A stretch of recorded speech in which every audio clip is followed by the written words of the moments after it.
에스더 5장 1절부터 14절 말씀, 구약성경 755페이지에 있습니다.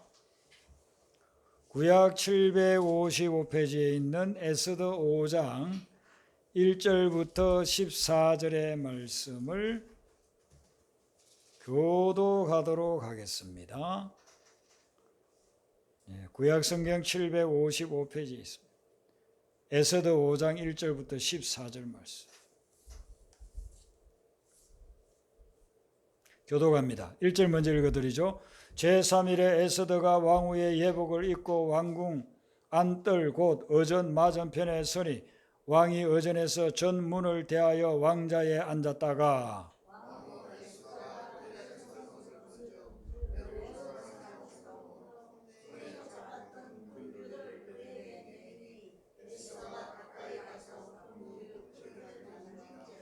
왕이 이르되 왕후 에스더여 그대의 소원이 무엇이며 요구가 무엇이냐 나라의 절반이라도 그대에게 주겠노라 하니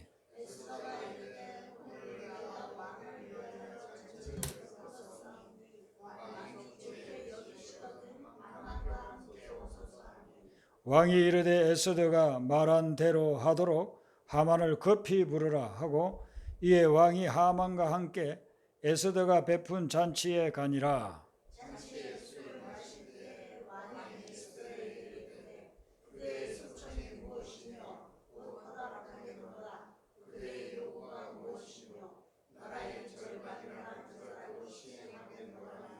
에스더가 대답하여 이르되 나의 소청 나의 요구가 이러하니이다.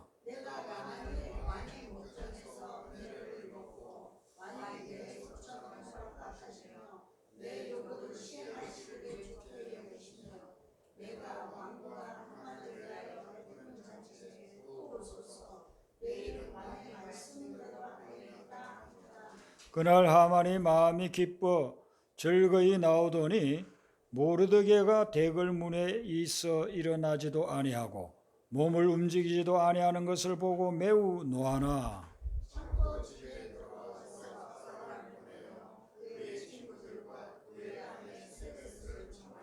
자기의 큰 영광과 자녀가 많은 것과 왕이 자기를 들어 왕의 모든 지방관이나 신하들보다 높인 것을 다 말하고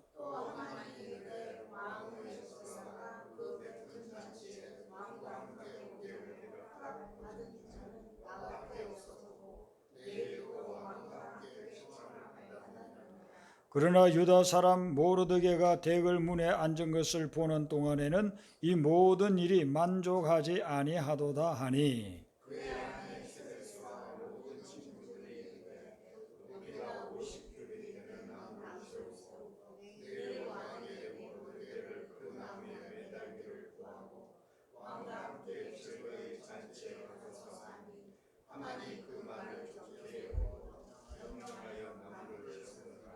아멘.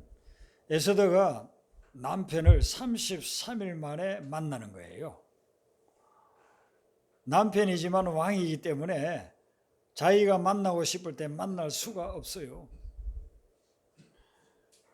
30일 동안은 왕을 못 만났고 3일은 자기 민족을 구원하기 위해 금식기도 하느라고 못 만났습니다. 그래서 1절에 제3일이라고 하는 말은 금식기도 한 지 3일 되었다 하는 것입니다. 이날은 역사적인 날입니다. 에스더 자신도 사느냐 죽느냐, 또 유대민족 전체가 사느냐 죽느냐가 결판나는 그런 날이라 이렇게 볼 수 있습니다. 그래서 에스더 왕후가 예복을 딱 차려입고 금식하던 모습으로 갈 수는 없으니까 얼굴도 잘 씻고 머리도 다듬고 그리고 왕이 있는 대궐 안으로 들어갔습니다. 왕이 쉽게 볼 수 있는 곳에 서 있었습니다. 얼마나 떨리고 긴장이 되겠습니까? 왕이 자기를 받아주면 살지만 받아주지 않고 모른 척 해버리면 옆에 지키고 있던 신하가 와서 자기를 칼로 찔러 죽일 겁니다. 사느냐 죽느냐 급박한 순간이었습니다. 그런데 이때 아하수에로 왕이 이렇게 고개를 들다가 보니까 누가 서 있거든요. 에스더 왕비예요. 보는 순간 왜 여기 와 있지? 내가 부르지도 않았는데, 그런 생각을 한 것이 아니고 사랑스러운 마음이 생긴 거예요. 마음이 열려서 아주 호감을 가지게 된 겁니다. 그래서 자기가 가지고 있는 검규, 이 규라고 하는 것은 왕이 가지고 있는 막대기예요. 지휘자의 지휘봉 같은 그런 막대기입니다. 그걸 내미는 겁니다. 그 순간 이제 살았다 하는 거예요. 에스더의 목숨이 왕의 마음에 달려 있습니다. 왕이 마음을 열고 에스더를 받아들이니까 지금 사는 거예요. 만약에 못 본 척 한다든지 보고서도 긍휼을 내밀지 않으면 에스더는 죽는 것입니다. 사람의 마음을 주관하시는 분은 하나님이십니다. 하나님이 사람의 마음을 주관하는 거예요. 우리가 삶을 살아가면서 사람과의 사이에서 어려움을 당할 때도 있고 행복을 누릴 때도 있어요. 근데 사람의 마음에 따라서 그게 좌우되는 것입니다. 시험을 치러 가면 면접을 보지 않습니까? 면접관의 마음에 따라서 그 회사 들어갈 수도 있고 못 들어가고, 그 학교 들어갈 수도 있고 못 들어가고, 그날 면접관이 자기를 어떻게 봐주느냐, 그 마음에 따라서 결정되는 거예요. 제가 미국에 공부하러 갈 때에 미국 대사관에 가서 비자를 받아야 돼요. 그런데 서류를 다 해서 갔음에도 불구하고 첫 번째 떨어졌어요.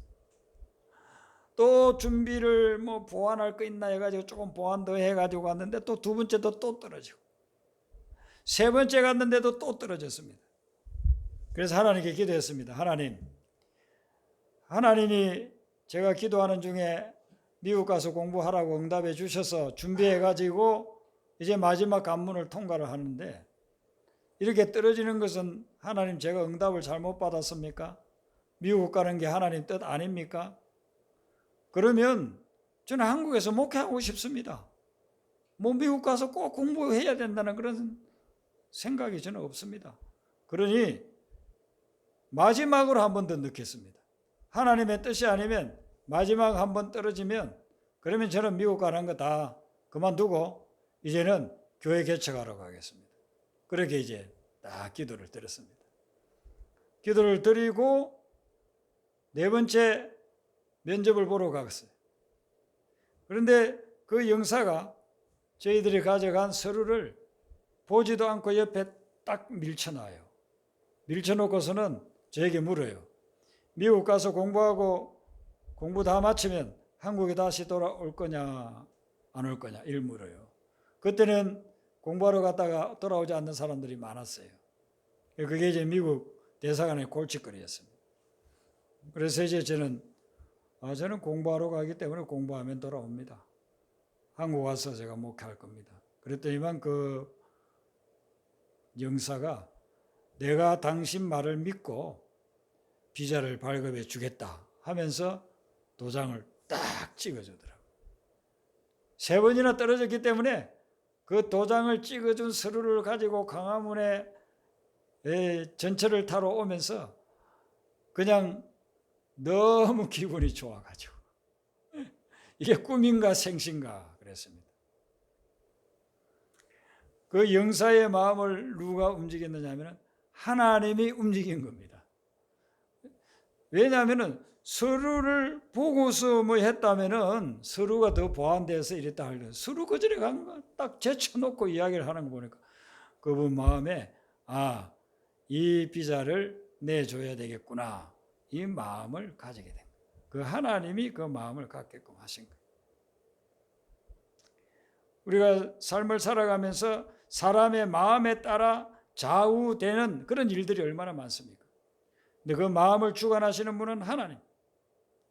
에스더하고 유대민족 전체가 사흘 동안 먹지도 않고 마시지도 않고 하나님 앞에 기도하니까 하나님이 그 왕의 마음을 움직여가지고 에스더를 보는 순간 그냥 반해버리게 만들어요.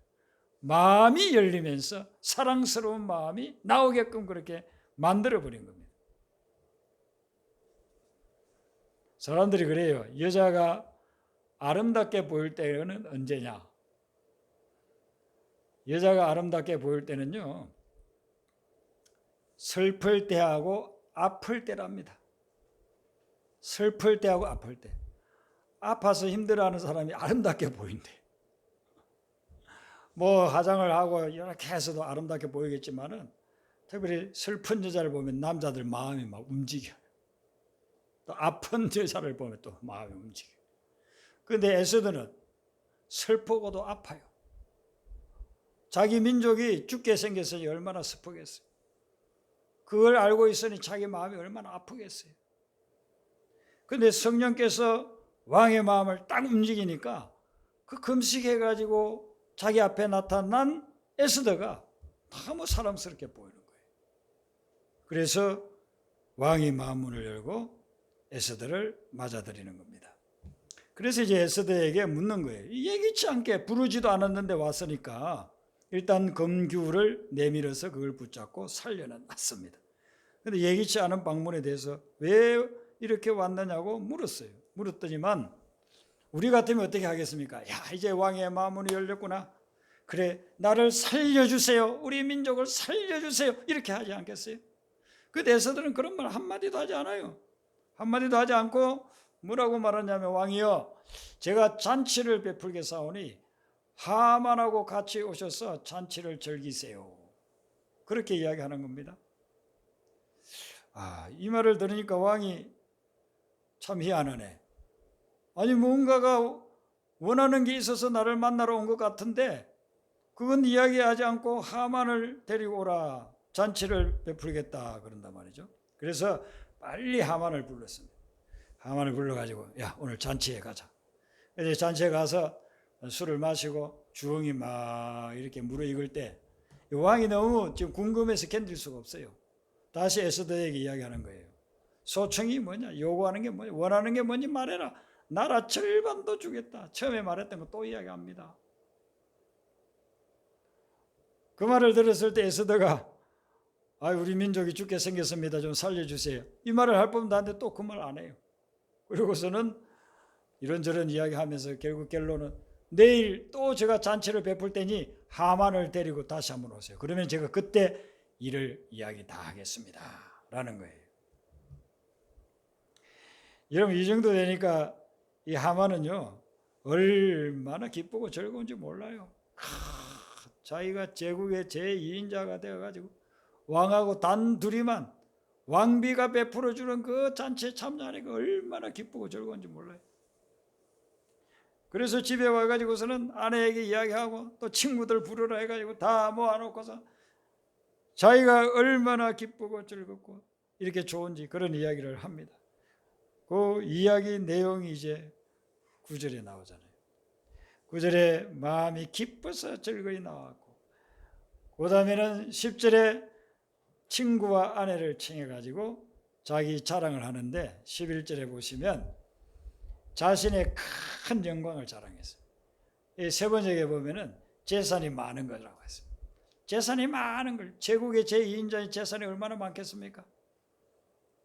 그 옛날에는 2인자 정도 되면 뭐 부탁하러 청탁하러 와가지고, 요즘 같으면 딱 그게 범죄가 되지만은 그 당시는 뭐 그게 무슨 범죄예요.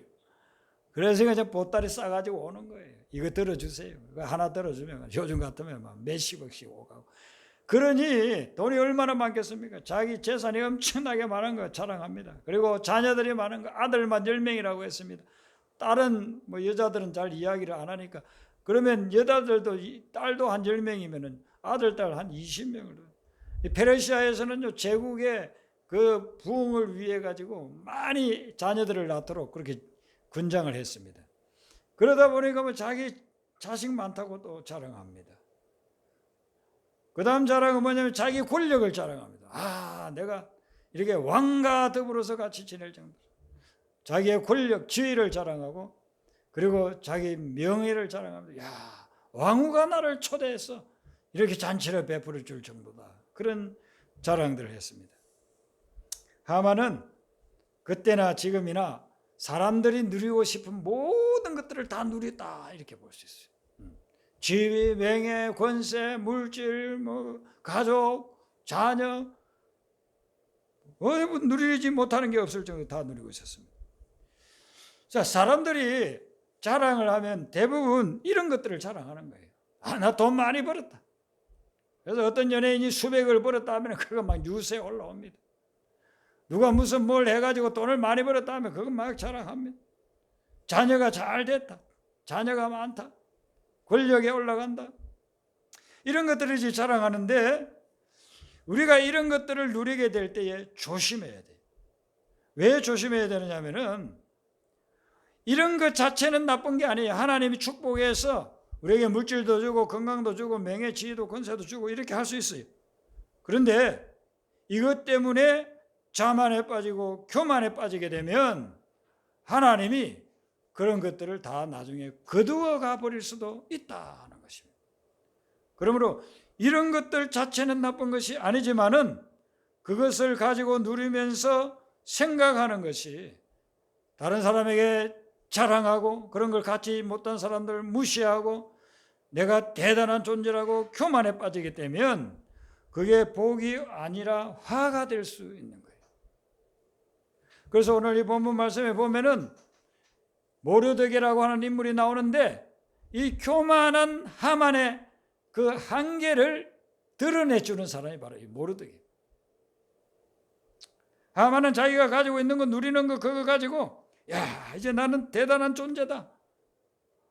나하고 견주어서 나보다 더 우월한 존재가 누가 있겠느냐. 왕만 제외하고 나는 최고다. 이런 교만에 빠져 있을 때 하나님께서는 그의 교만을 꺾으려고 모르드게를 딱 예비를 해놨어. 준비를 해놓은 겁니다. 하만은 다 좋았는데 모르드게만 보면 기분이 상했다고 했습니다. 9절에 보니까 매우 노했다고 그랬습니다. 이게 세 번역에는 화가 잔뜩 치밀어 올랐다 그랬습니다. 분노가 폭발하고 있는. 여러분 이렇게 화가 나는 이유가 있지만 우리가 화를 내고 분노하게 되면은요 그 분노의 대상이 되는 당하는 사람도 삶이 파괴가 되고 분노하는 그 사람의 인생도 막 파멸을 향해 달려가요. 그래서 이 분노하는 것을 잘 조절하지 아니하면 분노를 제어하지 아니하면 그로 인해서 본인도 그러고 주변 사람들도 그러고 삶이 망가진다. 파괴된다. 그런다는 것입니다. 그리고 어떤 사람들은 막 속에는 불이 올라오는데 그걸 막 참습니다. 쌓아둡니다. 분노가 객ገብ이 쌓입니다. 근데 그게 영원히 쌓여있지 않아요. 어느 순간 어떤 사건으로 인해서 그게 확 터지면은 말로서 행동으로서 심지어는 그냥 사람의 목숨까지 빼앗아가는 그런 사고를 칠 수 있습니다. 하산이 속에서 그 용암이 꿈틀거릴 때는 전혀 모르잖아요. 근데 그 용암이 어느 정도 막 압력이 가해져서 더 이상 견딜 수 없을 때는요 가장 얕은 지표면을 통해서 분출해버려요. 용암이 분출해서 그 불덩이들이 수십 킬로를 갖다가 잿더미로 만들지 않습니까? 그러듯이 우리 속에 있는 이 분노는 그런 결과를 가져올 수 있다 하는 것입니다. 좋은 관계도 막 깨뜨려버리고 몸에 질병도 막 생기게 되고 이 분노가 화가 속에 있으면 막 화병이 나가지고 그로 인해서 그냥 약을 먹어도 치료가 안 되고 병원에 가도 의사도 병명도 모른대요. 그런 병들에 막 걸려서 죽어가는 경우들이 상당히 많습니다. 분노 때문에 그렇습니다. 그래서 이 분노를 극복해야 되는데 하만은 하나님의 말씀을 모르니까 분노를 극복할 수 있는 길에 대해서 모르는 거예요. 그래서 그 분노로 인해 가지고 유대인들을 죽이려고 그렇게 하고 나중에는 결국 자기가 죽게 되는 그런 결과를 가져오게 돼요. 분노라는 걸 이걸 제대로 다스리지 못해서 그런 엄청난 비극적인 결과를 가져오게 되었다는 것입니다. 분노를 극복하려면 어떻게 해야 되느냐면요. 첫 번째는 그 분노가 일어나는 그걸 가지고 하나님께 나아가야 돼요. 그래서 하나님께 하나님 어떻게 해서 저에게 이런 분노가 생기고 무엇 때문에 이 분노가 생기고 있습니까? 그 원인을 하나님 앞에서 깨달아야 돼요. 기도하면서. 하나님, 저에게 막 분노가 다 쏟아옵니다. 이게 무엇 때문에 이렇습니까? 왜 제가 이렇게 자꾸만 분노를 품고 살고 있습니까? 그것을 하나님 앞에서 기도해 보세요. 기도하면 하나님께서 왜 생기는지, 무엇 때문에 생기는지 이런 걸 알려준다. 기도 중에 깨닫게 되는 것입니다. 그리고 이 분노에는 대개 보면은요, 이 거절당하고 거부당할 때, 무시당할 때 분노가 생겨요. 그래서 성장 과정에도 부모가 이렇게 자녀를 인정해주고 칭찬해주고 이러지 않고 맨날 그냥 무시하고 조금만 잘못하면 꾸짖고 책망하고 그런 분위기 속에서 자란 사람들은 막 속에 분노가 가득 차 있어요. 언제 이게 폭발할지 몰라요. 건드리면 그냥 폭발하는 거예요. 결혼해가지고 살아도 뭐 그게 해결되지 않아요. 아내에게 시도 때도 없이 별것도 아닌 거 가지고 분노를 터뜨려요. 또 남편에게 막 별것도 아닌 거 가지고 막 분노를 터뜨려요. 인간관계도 그렇습니다. 직장 생활이나 친구들 사이에도, 친구들도 잘 사귀고 지내다가도 그냥 조그마한 걸로 인해서 자기 마음에 안 들면 분노가 확 드러나는데, 대개 그런 사람들이 성장 과정에서 거절감을 당하고 거부를 당하고 무시를 당하고 인정받지 못하고 그런 사람들이 이 분노가 쌓여서 막 포출하는 것입니다.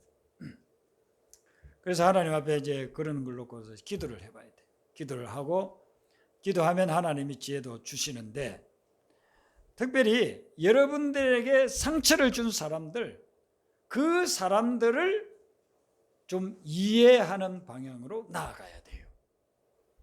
게리 스몰리라고 하는 분이, 이분이 이제 대학을 졸업하고 직장에 들어갔습니다. 근데 그 직장에서 이제 열심히 일을 하고 있는데 상사가 자기를 자꾸만 무시하고 괴롭히는 겁니다. 그 직장 괴롭힘 오늘날 얼마나 많이 있습니까? 이분도 수십 년 전이지만 이런 괴롭힘을 당했어요. 그래서 인정해 주지 않고 무시하고 자기한테 막 모든 책임을 막 떠넘기고, 너는 왜 이렇게 이런 것도 못하냐? 너는 왜 이렇게 제대로 못하냐? 그렇게 자기를 힘들게 마음에 그냥 상처 주는 말만 막 하는 거예요. 그래 엄청난 상처를 받으니까 도저히 견딜 수 없어가지고 그 사람을 뭐 두들겨 패해버리고 싶은 그런 마음까지, 충동까지. 쫙 그냥 실컷 그냥 죽도록 좀 두들겨 패해버리고 싶은 그런 마음도 가지고 도저히 그걸 견딜 수 없어가지고 그 직장을 그만두게.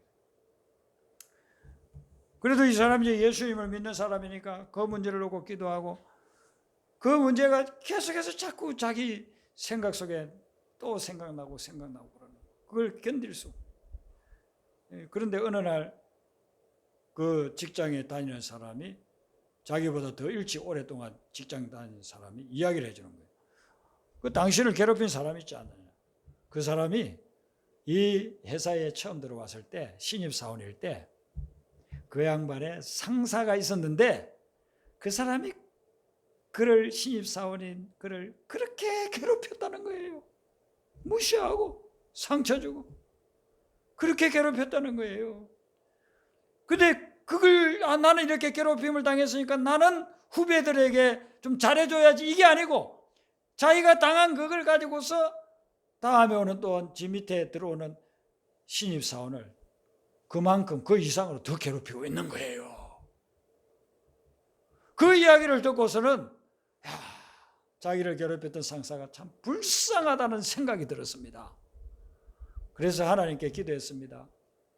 하나님, 제가 그 사람한테 당한 것 때문에 제가 마음에 상처가 생겼고 이렇게 힘들지만 그의 입장을 또 듣고 보니까 그도 참 불쌍합니다. 그가 받았던 상처 주님께서 치유해 주세요. 그를 불쌍히 여겨달라고. 그리고 주님, 제가 그에게 당했지만 제가 그를 용서합니다. 기도 중에 선포를 했습니다. 나는 나를 괴롭힌 그 상사를 용서한다. 그렇게 기도하는데 눈물이 막 쏟아집니다. 그래서 하나님 앞에서 몇 시간을 눈물을 흘리면서 자기의 상처를 치유해달라고도 기도하고 자기에게 상처 준 그 사람을 용서해달라고도 기도하고 그렇게 하면서 눈물로 기도를 끝내고 나니까 이상하게 그 다음부터는요 자기 마음속에 분노가 싹 사라져 버렸어요. 그 사람 생각해도 분노 안 일어나는 거예요. 그래서 이분이 자기 그 경험을 가지고 나중에 상담학을 공부를 하고 해서 지금은 세계적인 상담학자가 됐고 좋은 책들을 많이 써내서 그 책을 보고 은혜 받고 변화되는 사람들도 많이 있습니다. 여러분, 고통 자체는 절대로 좋은 게 아니죠. 우리가 누구한테 얻어맞으면 그게 뭐 좋은 겁니까? 가다가 뭐 사고 나면 그 고통, 그게 좋은 게 아니죠. 고통 자체는 좋은 게 아닌데 그 고통을 통해서 고통이 만들어내는 것은 좋은 것들이 많이 있습니다. 우리가 병원에 가가지고 주사를 맞잖아요. 주사를 딱 맞을 때 얼마나 고통스럽습니까? 큰 날카로운 바늘이 피부를 뚫고 들어오는데 고통스럽죠. 애들은 울고 우리는 막 찡그리고 그럽니다. 그런데 그 주사를 맞고 나면 그 고통 이후에는 질병을 예방하기도 하고 치료하는 그런 역사가 일어나는 것이죠. 그 고통 자체는 정말 누구도 당하고 싶지 않아요. 그런데 수많은 사람이 그 주사를 맞으러 가요. 오늘도 아마 많은 사람들이 주사를 맞을 겁니다. 왜요? 그 주사를 맞고 나면 고통에서 벗어나게 되고 병을 예방하게 되고 치료받기 때문에 수술대에 들어가려고 하는 사람이 누가 있겠습니까? 근데 수술 받는 거 그거 자체는 살이 찢기는 고통이지만 그 수술 잘 받고 나면 병에서 회복되고 치유되잖아요. 그러니까 돈을 들여서 유명한 병원에 가가지고 수술 받는 것 아니겠습니까? 그래서 우리는 고통 자체는 고통스럽고 좋지 않지만 그러나 그 고통을 통해서 만들어내는 것은 좋은 것이다 하는 이 믿음을 가지고 고통을 새롭게 봐야 됩니다. 그러면 우리가 고통을 통해서 사람들을 더 이해하게 되고 더 불쌍히 여기게 되고 더 사랑하게 되는 거예요. 그래서 이걸 깨닫고 나면 그 고통마저도 감사하게 되는 경지에 이르는 거예요. 그래서 분노를 극복할 수 있는 최고의 방법은 뭐냐면은 우리 삶에서 일어나는 모든 일을 감사하는 것입니다. 그것 자체는 좋은 일일 수도 있고 안 좋은 일일 수도 있고 나를 즐겁게 하는 일일 수도 있고 나에게 고통을 주는 일일 수도 있지만 고통이라고 한다면 그걸 통해서 하나님께서 나에게 좋은 일들을 만드신다 하는 그 믿음을 가지고 고통 자체도 감사하게 받아들이는 거예요. 주여 감사합니다. 요셉이 팔려갈 때 그걸 어떻게 감사하겠어요? 요셉이 보디발의 아내로 오해를 받고 감옥에 들어갈 때 어떻게 감사하겠어요? 그거 자체는 너무나도 힘들고 너무나도 괴롭죠. 그런데 큰 틀에서 보니까 감사. 이걸 통해서 하나님이 나를 애굽의 총리로 만드시려고 하는구나. 그런데 우리는 다 아는 이야기잖아요. 아는 이야기니까 만약에 총리가 된다고 한다면 뭐 그 고통 노예로 팔려가는 거 감사할 수도 있겠네. 오해받아가 감옥에 들어가는 거 감사할 수 있겠네. 그렇게 생각하지만 지금 우리는 미래를 모르고 있잖아요. 미래를 모르는데 현재 내가 고통을 당하고 있다고 한다면 그 누가 감사를 하느니 감사를 못한다는 거예요. 그런데 우리 믿음의 사람들은 하나님이 이 고통을 통해서 이걸 사용해서 좋은 것을 우리 삶에 이루실 거다. 그 믿음을 가지게 되면 고통 중에도 감사할 수 있다는 것입니다. 그래서 하만이 자기가 당하는 그 고통, 그 분노를 제대로 통제하지 못해서 그로 인해서 많은 비극, 자기에게도 비극이 왔던 것처럼 오늘 얼마나 많은 사람들이 이 하나님의 말씀의 진리를 모르니까 이 고통 자체만 그냥 거기에 집착해서 나는 괴로워, 나는 견딜 수 없어. 나에게 이런 고통을 준 사람 그냥 난 내버려 두지 않을 거야. 보복하고 말 거야. 원수를 갚아야지. 이렇게 하는 동안 점점점 내 영혼과 내 심령과 그리고 내 육신은 망가져 간다는 것입니다. 그러므로 여러분들은 고통을 볼 때, 상처받은 것을 볼 때 그것을 하나님께서 그걸 통해서 이루실 좋은 일들을 기대하면서 그 고통마저도 감사하는 삶이 되시기를 주님 이름으로 축원합니다. 예.